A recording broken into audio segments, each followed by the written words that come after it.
Notre vision, c'est aussi une philosophie, celle du quartier de l'innovation. Pour paraphraser un grand président américain, pas l'actuel, ne demandez pas ce que le quartier de l'innovation peut faire pour vous, mais bien ce que vous tentez dans le quartier de l'innovation.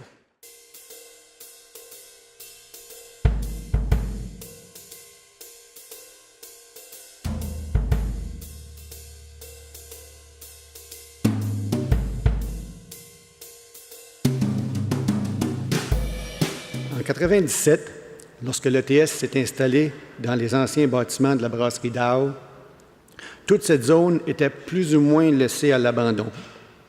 Aujourd'hui, nous nous retrouvons au cœur d'un quartier le plus bouillonnant en ville. Depuis notre arrivée, nous avons ajouté au pavillon principal, celui du milieu, 4 résidences universitaires, un second pavillon d'enseignement et de recherche, la maison des étudiants, un centre d'entrepreneuriat, le Centec, un carrefour d'innovation, Ingo. Mais ça ne suffit pas. Et l'ETS accuse présentement un déficit d'espace d'environ 600 000 pieds carrés. C'est pour ça que je parlais d'intérêt.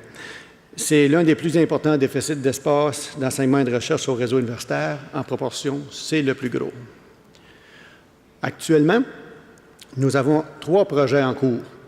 La réhabilitation de l'ancien planétarium pour 6,7 millions, le réaménagement de notre bibliothèque à l'intérieur du pavillon A de 6,6 millions aussi, la construction d'un nouveau pavillon d'environ 125 000 pieds carrés qui se situera derrière la maison des étudiants pour 54 millions à peu près. L'annonce de ces 3 projets a été faite le 25 avril dernier par les ministres Duncan, David ainsi que M. Chitilian de la Ville de Montréal.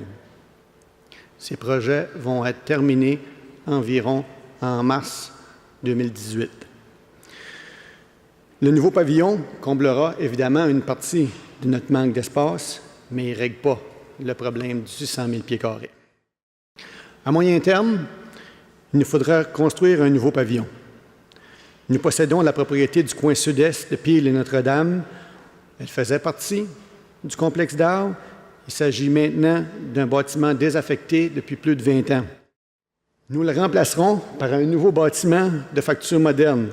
Ce bâtiment conservera les éléments architecturaux d'intérêt et s'intégrera harmonieusement à son environnement. Ce nouveau pavillon se situera au cœur de notre campus. Il sera entièrement consacré à l'enseignement et à la recherche.